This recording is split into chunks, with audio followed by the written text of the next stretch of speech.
welcome back to the channel. Today we are going to have a really busy day. I have a couple things in the kitchen that I need to get done. One of them being canning my black beans here that have been soaking overnight. I will drop a link in the description on how I pressure can all of my beans. I think I have a black bean one out that uses my All-American canner, and I also have a pinto beans one out that uses my Denali canning tanker canner that is made for glass top stoves. And so that one I will link in the description because that'll be the canner that I'm using today. So I need to get these canned. I need to make up some homemade simple seasoned salt that goes right here on my shelf that I use in so many recipes. And I'm going to can a big old bag of carrots. So I bought a big 50-pound bag of carrots on Azure Standard. I think I kind of did that on accident. I don't know if I wasn't thinking properly of how big 50 pounds of carrots would be. And so I have them sitting in my fridge. We're never going to go through that many carrots fresh. And so what I want to do is get them pressure canned and get them on my shelf. And then you have easy carrots to just dump into soups and stews and all kinds of recipes that are already cooked. Carrots take a while to cook, and so that is the perfect way to get them into your soups and stews, and you don't have to, you can do it at the very end. You don't have to have them at the beginning of your cook time because they're already cooked. So I have a busy day in the kitchen, and I'm going to just take you along with me for that.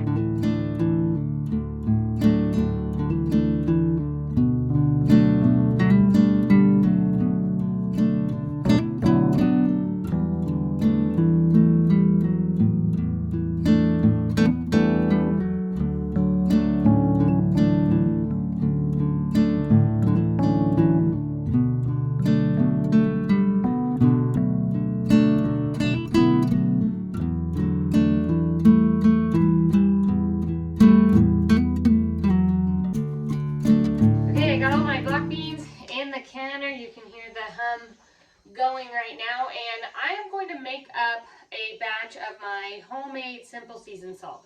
And this seasoned salt is so good. Years ago I decided that I wanted to try and make everything from scratch, buy my ingredients in bulk and make things from scratch. And that went all the way to spice blends, so my taco seasoning and my garlic salt and those things. I started just seeing what I had, and there's nothing added to it when you make it yourself in the kitchen. And if you find and you start looking at the ingredients of spice blends at the store, they usually add stuff for preserving and that kind of thing. Sometimes they even add sugar when you don't need the added sugar for those. So I was finding that there was sugar in seasoned salt from the store. I don't want sugar in my seasoned salt. And so making it at home was so simple, and it was a no-brainer for me.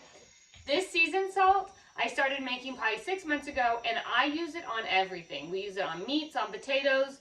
I find that I kind of replace it for salt in recipes that are just using, just trying to spice up a dish or season it up. It is so good and so easy. So I buy all of my spices in bulk, and then I go ahead and just whip it up myself when I need to. I bought these on Amazon, which I can link. And I just stick it in this, and I just season it as I need to. So you're going to start with 3/4 a cup of salt. I buy my salt in bulk on Azure Standard. And then all you're going to do is just add a bunch of different seasonings from here. So I use 1/4 teaspoon of cayenne.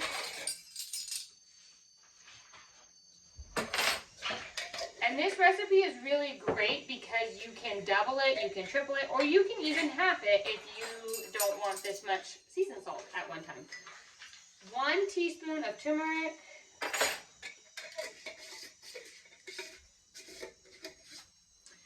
2 teaspoons of cumin. So these are all spices that I always just have on hand. And so it's no big deal to whip this up with that. 1 teaspoon of celery seed.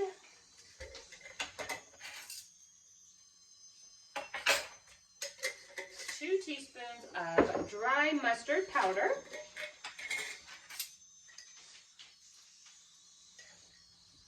And then we're going to jump on over over to a tablespoon now, and we're going to do a tablespoon of onion powder.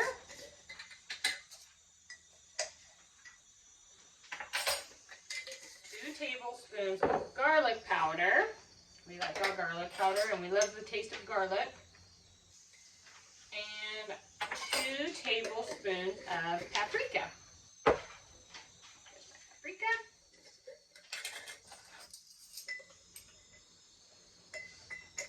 I'm almost out of paprika.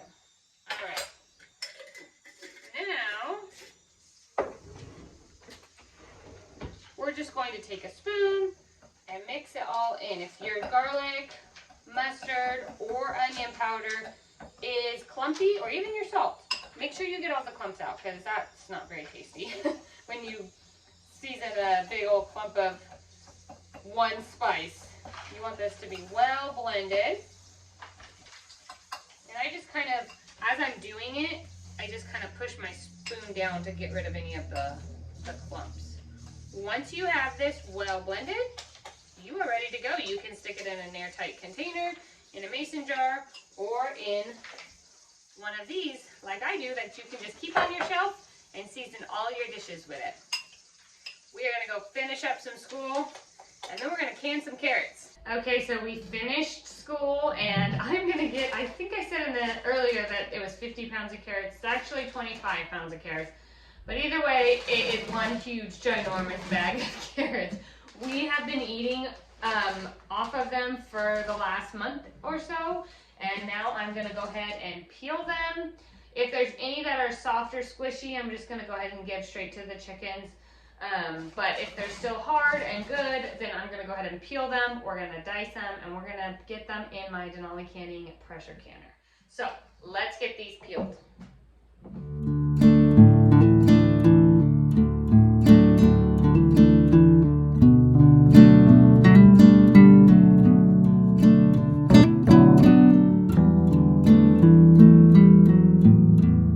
Okay, I've enlisted some help.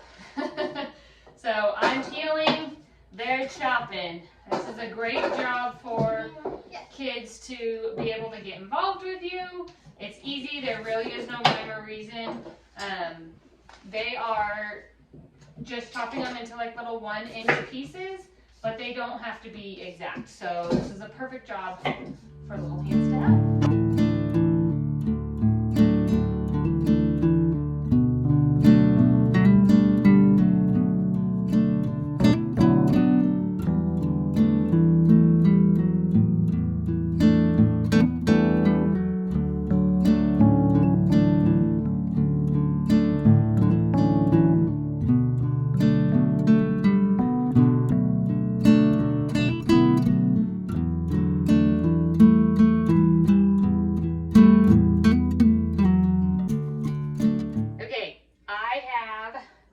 Pint-sized jars here. I'm going to go ahead and can these carrots in pint-sized jars because they are the best probably amount for like a soup for my family. If you have a larger family, you might want to do quart-sized jars. I've washed all of my jars in warm soapy water, and I'm going to use a funnel here. I'm doing the raw pack method, which means basically I have all of these diced up carrots, and I'm just going to fill my jars with them. And I'm going to do a 1-inch headspace.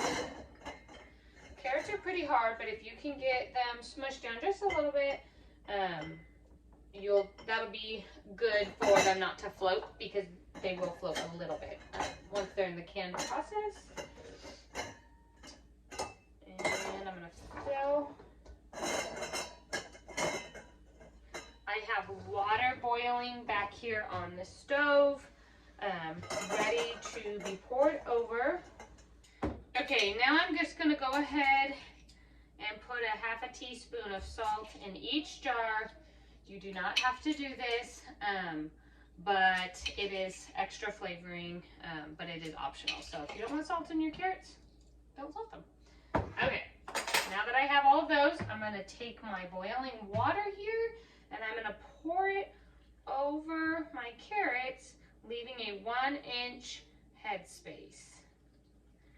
So my carrots were just at a 1 inch, and now I'm going to pour all of these to that same 1 inch. After I have put salt in all of them and I put water, I'm going to go ahead and take my little tool here and put it in a couple times just to get out any air pockets. You can use the back of a spoon. It doesn't have to be this exact tool, but they do usually come in canning kits with jar clampers and a lid magnet, and then they have these where you can test your headspace on it as well. So since I gave it my kit, I use it, but if I didn't have it, I would just use the back of a wooden spoon or something. Okay, now I'm going to take my clean towel here. I'm going to wipe the rims of my jars. Make sure that there are no particles on your jars, because that will mean that you will not get a good seal. So if there's any salt or anything on there, you likely won't get a sealed jar. Once I've wiped all my jars, I'm going to go ahead and put my lids on. I am using my Denali canning lids. These are my favorite lids. I don't use any other lids anymore. They use a preserve lock seal, and so I know my jars are going to seal good and stay sealed. That's the big ticket. You know, you might get a seal right off the get-go, but if temperatures fluctuate and stuff, and if your jars come unsealed, then that's not good. So I love using Denali Canning's lids and rings. Then I'm going to go ahead and cap each of my jars with the ring, and I'm just doing it fingertip tight. What that means is when you screw them on, you're just going to do it as soon as you get resistance with your fingertips. That's enough. You don't need to crank them down. If you do that, you might get your lids to bow when they're in there in the pressure canner, and then you won't get a proper seal. So just a fingertip tight is perfectly.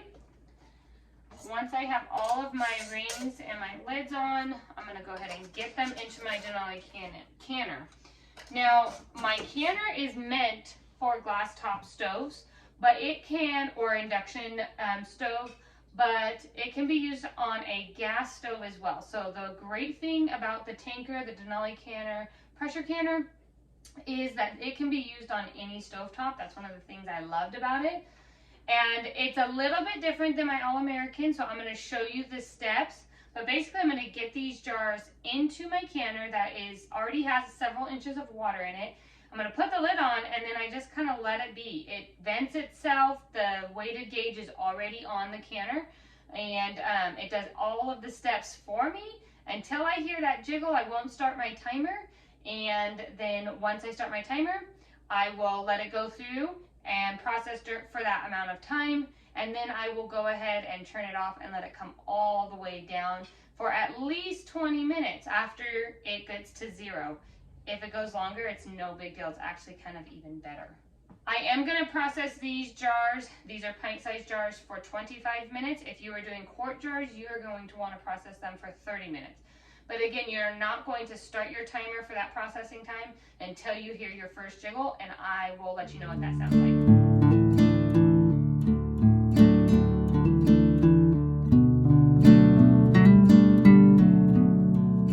Okay, my lid is on and secured, and now this is where it's going to vent from. As you can see, my weighted gauge is already on my canner. I never take it off. And it'll vent from here on its own. Once it's done venting, it'll seal off on its own, and then it'll start to build pressure.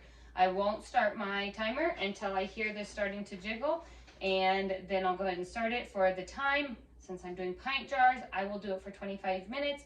If you were doing quart-sized jars, you would do it for 30 minutes.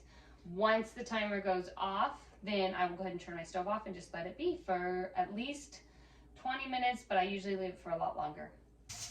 Okay, so here is the jiggling. I'm going to go ahead and start my timer for 25 minutes. And I'm just going to listen in for this sound. So I'm not going to leave my canning area. I mean, I can go in the other room, and that's fine. It's a little too loud, so I'm going to turn it down just slightly. And I'm just going to keep making sure that it hums like this, it jiggles like this for the full 25 minutes. If for any reason it stops doing that, you need to stop your timer, adjust your pressure a little bit, and start your timer completely over. It needs to be processing at this pressure for a full 25 minutes for pint-sized jars, 30 minutes for quart-sized jars. So once my timer goes off, we'll go ahead and turn the stove off. But right now, we are gonna let this process. If it starts going too fast, I will ever so slightly turn my stovetop down, but not very much, because you don't want to shock anything and move pressure too quickly. So I just barely touch it and let it move a little bit. If it starts to feel like it's going really slow and I'm not hearing it very much, I will turn it up just a little bit. Again, if it stops completely, you're gonna have to start your timer over once you get it to this jiggling again. Okay, the timer went off and I let this cool. It's probably been an hour since I've came in, and that's totally okay. So you want it to go all the way down to 0, and then you want to wait a minimum of 20 minutes. If you wait longer, that is fine. Actually, it's even better because it comes off very easily. You're gonna slide your lid off, unlock it and slide it. Give my food in here, the jars, just a second to adjust once the lid's off. But when I wait that long, they've already adjusted a ton. So, and then I'm gonna very gently pull all of my jars out and stick them on this towel. I will leave these here undisturbed overnight, and then tomorrow I will make sure everything has sealed, remove the rings, and I will wash them and label them. So I do not store my jars with the rings on.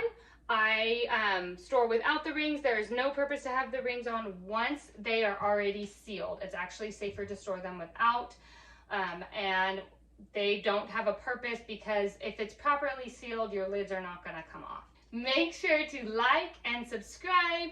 I send out one new video every single week. Jump on over to the blog where you can print the seasoned salt recipe and see it over there in writing form, and make sure to put in your email over there on the blog. I send out 2 emails a week over there, and I hope that this video was helpful, and we'll see you next time. Take care.